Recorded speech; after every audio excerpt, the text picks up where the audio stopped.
বাবা মারা যাবার 1 বছর পর আমার বিয়ে হলো। বিয়ের 5 মাস পরেই আমার জন্মদিন এলো। আমার স্বামী নিলয় জন্মদিনে আমাকে গিফট দিল একটা সোনার রিং, একটা নীল রঙের শাড়ি আর সাথে একটা কেক এনেছিল সবাই মিলে খাওয়ার জন্য। সন্ধ্যায় উপহারের বক্স খুলতেই দেখলাম আমার শাশুড়ি আর ননদের চেহারায় যেন আষাঢ়ের মেঘ জমেছে।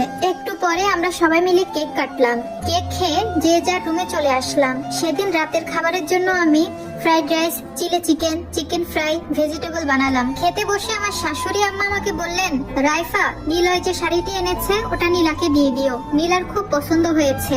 নীলা আমার ননদের নাম। নীলয় তোমাকে আরো একটা শাড়ি কিনে দিবে পরের বার।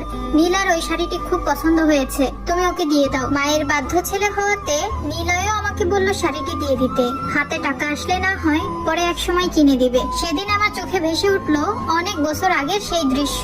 আমি জোর গলায় বললাম, না মা, এই শাড়িটি আমি দিতে পারবো না, এটা আমার গিফট, আমার স্বামী দিয়েছে, আপাকে ওনার ভাই না হয় পরের বার কিনে দিবে। এ কথা শোনার পর সবাই বিস্ফোরিত চোখে আমার দিক তাকালো। আমি শান্ত থেকে বললাম, তাহলে আপনারা একটা ঘটনা শুনুন, যেটা খুব ছোটবেলায় আমার পরিবারের সাথে ঘটেছে। আমার বাবার অনেক দিনের একটা শখ ছিল মায়ের জন্য কচু পাতা কালারের অরিজিনাল একটা জামদানি শাড়ি কিনে দিবে।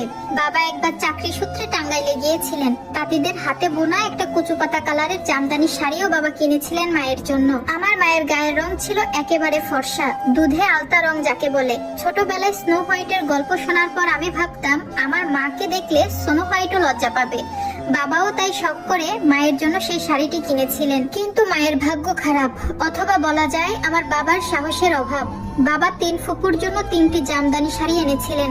দাদি এসব শাড়ি পরে না বলে দাদির জন্য একটি সুতির শাড়ি এনেছিলেন। কিন্তু দাদির পছন্দ হলো মায়ের জন্য নেওয়া শাড়িটি। সরাসরি বলে বসলেন, আমার জন্য এটা কেমন শাড়ি আনছস তুই আমির? না না, এসব শাড়ি তো মজনুর বউ পিনবে। মজনু রিক্সা চালাইয়া এরকম শাড়ি কিনা লইয়া ওর বউর লাগা। আমার পোলা তো রিক্সা চালায় না, আমি তোর বউয়ের জন্য আনা শাড়িটাই নিমু, ওইটা আমার ভাল লাগছে। বাবা মায়ের মুখের দিকে তাকালেন একবার। মা হাসি মুখে শাড়ির প্যাকেটটা দাদির হাতে এগিয়ে দিয়ে বললেন, আপনি নিন আম্মা, আমাকে আপনার শাড়িটা দিন। আমার এসব শাড়ি পরতে ভালো লাগে না, অভ্যাস নেই, সুতি শাড়িতেই আমার আরাম লাগে, কাজ করতে সুবিধা হয়। তখন আমার বড় ফুপ্পি টিপ্পনি কেটে বললেন, বাপের বাড়িতে এসব দামি শাড়ি পরলেই তো অভ্যাস থাকবে।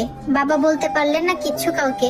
তখন আমার বয়স কত আর হবে, এই 15 বছরের কাছাকাছি। আমি স্পষ্ট দেখলাম আমার মায়ের বিবর্ণ হাসি মুখ, অশ্রু টলটলে চোখ, আর বাবার পরাজিত মুখ। পরের ঈদেই দাদি আমার মায়ের কাছ থেকে যে শাড়িটি কেড়ে নিয়েছিল সেটা আমার বড় চাচিকে দিয়ে দিলেন, কারণ দাদির এসব পড়তে নাকি ভালো লাগে না। আমার বাবা অ্যাক্সিডেন্টে পা হারালেন সেই বছর।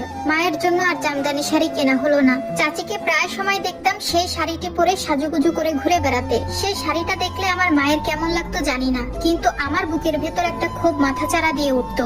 আমি তখন থেকেই আমার দাদি আর চাচিকে অপছন্দ করা শুরু করি। বাবা পা হারানোর পর এখন আর কোনো কাজ করতে পারে না। বাবার জন্য ওষুধ, ছোট ভাইয়ের স্কুল বেতন, বড় আপার বাবুর দুধ কেনা, ঘরের জন্য কাঁচা বাজার কেনা, মাসিক বাজার করা, সবই করতাম আমরা 2 বোন।